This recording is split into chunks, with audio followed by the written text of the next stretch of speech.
to call upon our visionary leader, Deputy Chief Minister, Mr. Manish Sisodia ji, to inspire us to be a better version of ourselves. Sir, please. Thank you. सबको नमस्कार और सबको बहुत बहुत बधाई. अभी उदित जी ने जो बात रखी कि बहुत मुश्किल से ये दिन आया है कि हम ये फंक्शन करें, और लालच मतलब करना चाहते तो जुलाई में भी कर ही सकते थे, सितंबर में कर ही सकते थे, लेकिन लालच ऐसा था कि जिस जलवे के साथ हम टीचर्स डे मनाते हैं उसी के जलवे के साथ मनाएंगे. पर कई बार ऐसा होता है कि लॉकडाउन के दौरान हमने ये दौर भी देखा कि लोगों ने घर में बैठ के अपने बर्थडे और एनिवर्सरीज मनाए थे. तो अभी यही मान लें कि हम घर में बैठ के मना रहे हैं. जैसे ही हालात ठीक होंगे हम जलवे के साथ भी मनाएंगे और करेंगे जरूर. हमारी शिक्षा का एक मोटो यही है ना कि हम वक्त से लड़ना सिखाते हैं, तो हम भी वक्त से लड़ेंगे जरूर.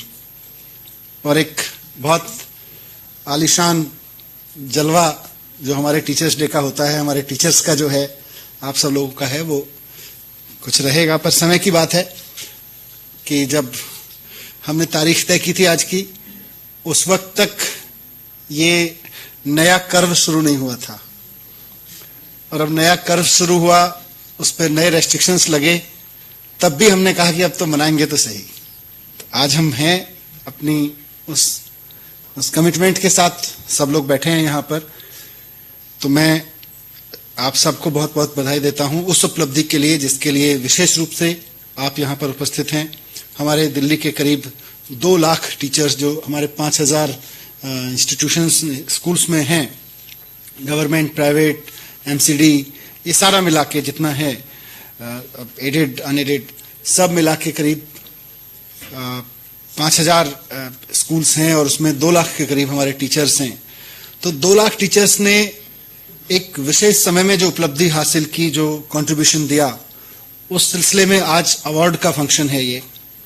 क्योंकि उदित जी ने जो जिन घटनाओं का जिक्र किया, मैं समझता हूं कि यकीन मानिए मैं किसी को ऊपर या नीचे करने के लिए नहीं बात रख रहा हूं, पर शायद अगर हम एक एक टीचर के लिए उनके द्वारा इस कठिन समय में किए गए काम और दिए गए योगदान को लेकर अवार्ड जारी करें तो शायद 2 लाख अवार्ड तो देने पड़ेंगे. क्योंकि हर एक व्यक्ति की अलग कहानी है. किन विषम परिस्थितियों में, मैं तो इसी बात से अभिभूत हूं कि खासतौर से गवर्नमेंट स्कूल्स में या एडेड स्कूल्स में, नगर निगम के स्कूल्स में, मैं बहुत सारे ऐसे टीचर्स को जानता हूं जिन्होंने अपनी पूरी जिंदगी में स्मार्टफोन यूज नहीं किया था. और मैं पूछता था, जब हमने टैब देने की प्रथा शुरू की थी गवर्नमेंट स्कूल टीचर्स के लिए, तो मुझे कई अपने साथियों से बहुत मित्रवत आया था, सर अब छोड़ दीजिए, हमारी तो कट गई, अब क्या करेंगे. 3 साल पहले, उस वक्त वो बहुत सहज स्वीकृति में नहीं था कि हम टैब यूज करेंगे. अब सरकार दे रही है, ठीक है, ले लेते हैं, लेकिन कितना हम यूज कर पाएंगे, उनकी अपनी स्वीकृति में नहीं था. लेकिन जब वक्त आया तो पूरी जिंदगी एक स्मार्टफोन यूज नहीं करने वाले व्यक्ति ने भी, और ऐसे हमारे बहुत टीचर्स थे, ना सिर्फ स्मार्टफोन लिया, अपने पैसे से खरीदा, बल्कि अपने बच्चों से या अपने टीचर्स में अपने से युवा साथियों से जिनको टेक्नोलॉजी उनसे बेहतर आती थी, उनसे ट्रेनिंग लेकर स्मार्ट क्लासेस शुरू की, ऑनलाइन क्लासेस शुरू की. हजारों हजार टीचर्स हैं ऐसे, हजारों.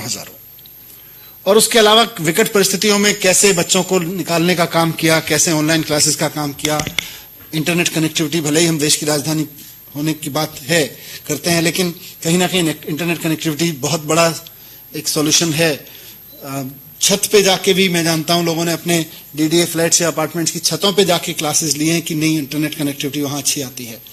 तो अगर हम इन उपलब्धियों और इन योग्यताओं, इन योगदान की वजह से एक एक अवार्ड निर्धारित करें तो निश्चित रूप से मानिए दिल्ली का एक एक शिक्षक, हर एक स्ट्रीम में पढ़ाने वाला शिक्षक अवार्ड का हकदार है.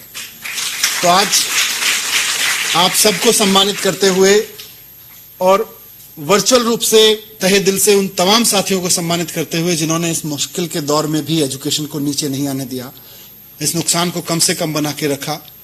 हम ये पुरस्कार समारोह रख रहे हैं और जैसा उदित जी ने भी जिक्र किया कि दिल्ली का एजुकेशन मॉडल अब दुनिया के सामने खड़ा हुआ है और देश के तो लगभग हर राज्य में, पॉलिटिकल लीडर हूं, हर जगह जाता हूं, वहां लोग पॉलिटिक्स की बात करते ही हैं। कल मैं सिक्किम में था, सिक्किम में अभी कोई चुनाव भी नहीं हो रहा है, मैं तो एक स्कूल देखने गया था वहां पे मुझे 2 दिन के अंदर कम से कम 8-10 लोगों से सुनने को मिला, सर आप लोग जो वहां एजुकेशन में कर रहे हो ना, सिक्किम में भी जरूरत है। तो मैंने कहा लीडर तो ले आओगे, टीचर्स कहां से लाओगे? तो टीचर्स मतलब ये मॉडल केवल लीडरशिप का मॉडल नहीं है, ये पूरे टीम एजुकेशन का मॉडल है और जिसमें सब शामिल है, गवर्नमेंट, प्राइवेट, नगर निगम, एडेड, सब शामिल है। सारा एक कोलैबोरेटिव एफर्ट रहा है पिछले 5-6 साल में दिल्ली में, जिसकी वजह से आज दिल्ली को लोग इस रूप में देख रहे हैं कि देश की राजधानी में एजुकेशन कहां से कहां पहुंची है। गवर्नमेंट स्कूलों के प्रति पेरेंट्स का बढ़ता हुआ कॉन्फिडेंस, अच्छे रिजल्ट, अच्छा इंफ्रास्ट्रक्चर, इसकी बात हम बहुत बार करते रहते हैं। लेकिन अब यात्रा आगे की है और जब यात्रा आगे की है तो अभी लंबी छलांग लगाई है, तो लेकिन इससे लंबी लगानी है। तो आज जब हम बात कर रहे हैं अपने पिछले कुछ वर्षों में किए गए कार्य की, तो आगे भी नजर रखना बहुत जरूरी है। और मैं अक्सर इस तरह के समारोह में या आपसे व्यक्तिगत बातचीत में कई बार बोल चुका हूं कि अगर आगे बढ़ना है तो शर्त यह होगी कि आगे देखने वाला जो शीशा है वो बड़ा होगा और पीछे देखने वाला शीशा छोटा होगा। अगर आगे देखने वाला शीशा गलती से गाड़ी का बड़ा करने की जगह हमने छोटा कर दिया और पीछे देखने वाला शीशा बड़ा कर दिया तो एक्सीडेंट हो जाएगा। तो हमें आगे देखने वाला शीशा बड़ा रखना है और हम सब यहां तक पहुंचे हैं, ये हमारा गौरव है, हमारी सबकी उपलब्धियां हैं, लेकिन रास्ता बहुत लंबा है और आगे का रास्ता और चैलेंजिंग है। इसके सिलसिले में हमने कुछ प्रयास शुरू किए हैं, कुछ करने जा रहे हैं और मैं यहां आज उपस्थित गवर्नमेंट माने दिल्ली सरकार के, नगर निगम के, एडेड या प्राइवेट स्कूल सभी के टीचर से रिक्वेस्ट करना चाहता हूं कि एज ए टीम अब हमको आगे के बड़े चैलेंजेस को सामने करने के लिए तैयार रहना पड़ेगा। मैं सबका आह्वान करना चाहता हूं। हमने शिक्षा मैगजीन शुरू किया, अब तक पहुंच रही है। गवर्नमेंट स्कूल के तो एक टीचर के घर पे भिजवा रहे हैं। आइडिया यह है कि स्कूल में जाने वाले 50-60 मैगजीन्स का बंडल कहां खो जाएगा और किसको मिलेगी किसको नहीं मिलेगी फिर पता नहीं रहेगा। इसीलिए घर पे भिजवा रहे हैं ताकि आपको जब आप घर पे पहुंचे पूरे दिन पढ़ा के, तो आपके घर पे किसी दिन वो बंडल मिले, आपको एक मैगजीन आपके नाम से आई हुई मिले और आप उसको पलट के देख सकें, पढ़ सकें, उसमें से जो आपको उपयोगी लगे उस पर और गहन चिंतन आप कर सकें। उसमें बहुत सारी चीजों का जिक्र हो रहा है, हम किधर बढ़ रहे हैं, पर उसमें अभी तो 1-2 इशू आए हैं हमारे और उससे आपको एक दिशा एक ब्रॉडर विजन समझ में आता रहेगा। पर सबसे बड़ा जो इंटरवेंशन अभी होने जा रहा है, जो हमने पहले किए, उसमें इंफ्रास्ट्रक्चर, एक वर्ल्ड ओवर क्या चल रहा है उसको समझना, कंपटीशन की तैयारियां करना, हैप्पीनेस करिकुलम, एंटरप्रेन्योरशिप करिकुलम, ये सब किया, देशभक्ति करिकुलम पे काम चल रहा है। लेकिन इन सबके बीच में सबसे बड़ा इंटरवेंशन अभी जो अंडर प्लानिंग है वो है नया एजुकेशन बोर्ड बनाना, असेसमेंट को चेंज करना। असेसमेंट को चेंज करना इसलिए जरूरी हो गया है क्योंकि आप और हम मिलके अभी तक की व्यवस्था में एजुकेशन को यहां तक तो ला सकते थे जी, स्कूल बिल्डिंग अच्छी हो गई, हमारे 98% बच्चे, 80 मतलब जितने भी अभी 98-99% बच्चे पास होने लगे। हम यहां तक ला सकते थे कि हमारे बच्चे कंपटीशन में जाने लगे, कंपटीशन की एग्जाम्स को बीट करने लगे। ये अचीवमेंट हो गया कि एक ही स्कूल से हमारे 5-5 बच्चे आईआईटी में चले गए सीधे। ये भी अपने आप में रिकॉर्ड हो गया कि 80 लड़कियों में से 30 लड़कियां, 35 लड़कियां, 25 लड़कियां, 80 में से 25, 30, 35 लड़कियों ने नीट एग्जाम क्रॉस कर लिया। ये भी अपने आप में रिकॉर्ड हो गया। लेकिन इस एग्जामिनेशन मॉडल के रहते हुए, इस परीक्षा के मॉडल के रहते हुए इतना ही संभव है। इससे आगे का रिफॉर्म अगर हम और आप करना चाहते हैं, जिसके बारे में हम सोचते हैं कि 360 डिग्री रिफॉर्म की बात करते हैं ना हम, बच्चे के अंदर 360 डिग्री डेवलपमेंट होना चाहिए आप परीक्षा रटने की लोगे तो 360 डिग्री कैसे होगा? मैं बहुत बार पिछले 4-5 साल से इस बात को दोहरा रहा हूं, लेकिन अब सही समय आ गया है उस बात को जोर देके कहने का कि हम चाहे लर्निंग आउटकम्स में जो कुछ भी डिफाइन कर लें, हम चाहे करिकुलम में जो डिफाइन कर लें, एजुकेशन पॉलिसी में जो डिफाइन कर लें, लेकिन क्लास में खड़े होकर टीचर पढ़ाना तो टीचर को वही पड़ेगा जो पिछले 5 साल में सवाल पूछे गए थे एग्जाम में। कोई टीचर बैठ के लर्निंग आउटकम नहीं देखता है जब वो पढ़ाता है। कोई टीचर बैठ के करिकुलम और एक्साइज पॉलिसी की पूरी 360 डिग्री की अवधारणा क्या है वो नहीं देख पाएगा।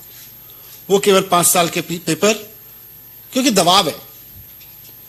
तो हमारे शिक्षक उस दबाव से मुक्त हो सकें, इसके लिए हम एक नया बोर्ड बना रहे हैं। हमारा परीक्षा बोर्ड केवल रटने की क्षमता का आकलन ना करे, बल्कि 360 डिग्री डेवलपमेंट की क्षमताओं का आकलन करे, और वो साल के अंत में होने वाली एक परीक्षा में ना हो, बल्कि सतत चलता रहे। क्योंकि आप और आपका बच्चा 3 सारे मिलके 1 साल मेहनत करते हैं और उसको 3 घंटे की एक परीक्षा में लेके मूल्यांकन करके कह देते हैं कि आप फेल हुए या पास हुए। वो ठीक नहीं है। बच्चे भी पूछते हैं कि साहब हमने अपनी पर्सनैलिटी पे इतना काम किया, हम इतने पंक्चुअल रहे, हमने प्रोजेक्ट्स पे इतना शानदार काम किया, हमने हर चीज को यूनिट टेस्ट से लेके पार्टिसिपेशन से लेके इतना अटेंटिव रहे। उन सब की कोई वैल्यू नहीं है। वैल्यू केवल 3 घंटे में रखने के एग्जामिनेशन की हो गई है। वो इनजस्टिस है बच्चों के साथ, टीचर के साथ भी। तो एक नया बोर्ड बना रहे हैं, और इस बोर्ड का मूल मकसद यही है कि जो चीज हम विशफुल थिंकिंग में रखते आए हैं कि ऐसी परीक्षा होनी चाहिए, ऐसी शिक्षा होनी चाहिए, जैसी शिक्षा होनी चाहिए वैसी हुई कि नहीं हुई उसकी परीक्षा लेना तो हमको आए। अभी हमारा बोर्ड रटने की परीक्षा लेता है, मजबूरी में हमको भी बात हम बड़ी बड़ी चाहे जितना कर लें पॉलिसी में, पढ़ाना तो रटना वाला ही पड़ता है। तो वो हमारी शिक्षा परीक्षा के चंगुल से मुक्त हो सके, परीक्षा के दबाव से मुक्त हो सके, सीखने सिखाने का काम हो सके, ये बड़ा काम है, ये सबसे चैलेंजिंग काम है। तो वो अब इस साल से शुरू हो जाएगा, और इसको लेके हम वर्चुअल स्कूल एक और प्रयोग कर रहे हैं। एक वर्चुअल स्कूल बन रहा है। आप सब लोगों ने बहुत मेहनत की है टेक्नोलॉजी को अडॉप्ट करने में। आप में से ही कुछ लोगों ने मुझे सलाह दी कि सर अब जब इस टेक्नोलॉजी को अडॉप्ट कर लिया है तो छोड़ना नहीं है इसको, और जब छोड़ना नहीं है तो इसका सबसे सटीक तरीका है कि हम बाकी सब स्कूल में अपना अपना इस्तेमाल करते रहेंगे, लेकिन एक पहला वर्चुअल स्कूल खड़ा करेंगे। वर्चुअल स्कूल का मतलब है कि boundary less school, anywhere any time learning, जब चाहे परीक्षा दो, जब चाहे एडमिशन लो, जब चाहे पढ़ो, जब चाहे सो, तो एनीवेयर एनी टाइम। तो वो एक मॉडल पे आएगा, अपने आप में यूनिक मॉडल है। इस तरह का पहला प्रयोग होगा जहां बच्चे एनरोल होंगे, बाकायदा उसमें बच्चे एनरोल होंगे। उस पर मुझे कई लोगों ने पूछा, और मैं चाहता हूं कि आप सब वो लोग हैं जो निश्चित रूप से आज यहां आप बैठे हैं तो इसलिए अपनी प्रतिभा के दम पे बैठे हैं कि आपने पिछले कुछ वर्षों में बहुत बेहतरीन किया है, इसलिए यहां बैठे हैं। आप सबके सामने भी मैं चैलेंज थॉट के रूप में छोड़ रहा हूं। मुझसे बार बार पूछा जाता है कि इसका मतलब आप फिजिकल स्कूल लर्निंग को साइड कर रहे हो क्या, ये उसका सब्स्टिट्यूट होगा क्या? मोटे तौर पे तो नहीं होगा, लेकिन अगर आज मैं बहुत खुल के बात करूं आपसे, तो अभी का मॉडल क्या है? एक स्कूल की बिल्डिंग होगी, कुछ सब्जेक्ट्स होंगे, किताबें होंगी, टीचर्स होंगे, बच्चे वहां पे आएंगे, 6 घंटे 8 घंटे के लिए पढ़ेंगे, कुछ प्रैक्टिकल लेबोरेटरीज होंगी, उनमें जाएंगे और बाहर निकल जाएंगे। ये हमको इसमें हमको हमेशा शिकायत है इस स्कूल के आउटकम से कि बच्चे समाज से नहीं जुड़ पा रहे हैं, बच्चों में वो चीज नहीं आ पा रही है जो हमें समाज को चाहिए। यहां तक कि इंडस्ट्री जिसके लिए हम खूब मेहनत कर रहे हैं, जॉब, वहां भी वो शिकायत है जॉब प्रोवाइडर को भी कि साहब हमारे बच्चे में वो चीज नहीं आ पा रही है जिसकी हमें जरूरत है। तो कुछ तो मिसिंग है। मुझे लगता है वर्चुअल स्कूल उसका आंसर करेगा कि समाज में रह के कैसे पढ़ा जा सकता है, और वर्चुअल मीडियम से स्कूल से कैसे जुड़ के समाज और परिवार अपने आसपास के वातावरण को ही कैसे लैब, लेबोरेटरी और पढ़ने का मैदान बनाया जा सकता है, उसमें यह प्रयोग होगा। अब कौन सा मॉडल बेहतर होगा मैं उसमें तुलनाओं में नहीं जा रहा हूं, लेकिन एक नया मॉडल है। देश में नहीं, दुनिया में कहीं ये ट्राई नहीं हुआ। मैंने बहुत खोजने की कोशिश की है। कोचिंग एकेडमीज हैं, हायर एजुकेशन में कुछ उनका पोर्शन है ऑनलाइन कि साहब बिल्कुल ऑनलाइन कर लीजिए, लेकिन पूरा का पूरा स्कूल ही ऑनलाइन हो, वर्चुअल हो, ऐसा नहीं हुआ है। पर यहां सिर्फ ऑनलाइन रजिस्ट्रेशन फॉर्म से काम नहीं चलेगा।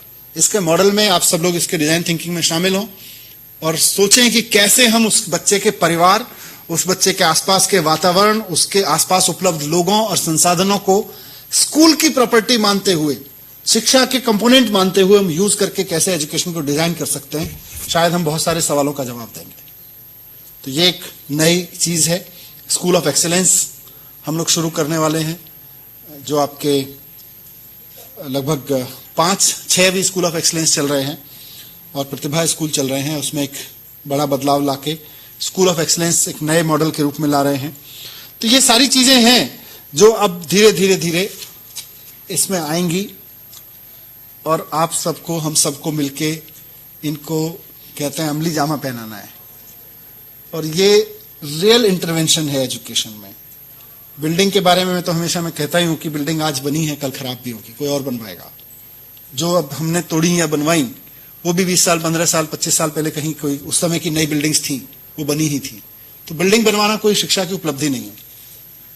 मुझे लगता है स्कूल में बोर्ड लगवा देना, अच्छी डेस्क लगवा देना, यह भी शिक्षा की उपलब्धि नहीं है। उपलब्धि यह है कि जो हम अब चुनौती स्वीकार कर रहे हैं। अगर हम 360 डिग्री असेसमेंट करना सीख गए, अभी हमें आता नहीं है। अभी हमें बहुत लिमिटेड डिग्री का असेसमेंट आता है और उसको करके हम सीबीएसई या बाकी बोर्ड्स के माध्यम से आगे भेज देते हैं। अगर हम 360 डिग्री असेसमेंट करने का मैकेनिज्म करा गए तो बड़ी उपलब्धि होगी। अगर हम स्कूल ऑफ एक्सीलेंस का एक मॉडल खड़ा कर गए तो बड़ी उपलब्धि होगी। अगर हम वर्चुअल स्कूल बनाना कोई जिद नहीं है, बल्कि एक प्रयोग है कि क्या हम समाज को साथ लेके पढ़ना लिखना कर सकते हैं और किस हद तक कर सकते हैं। समाज को सीधे इन्वॉल्व करके आसपास के वातावरण को लेके वो हम कर गए तो बड़ी उपलब्धि होगी।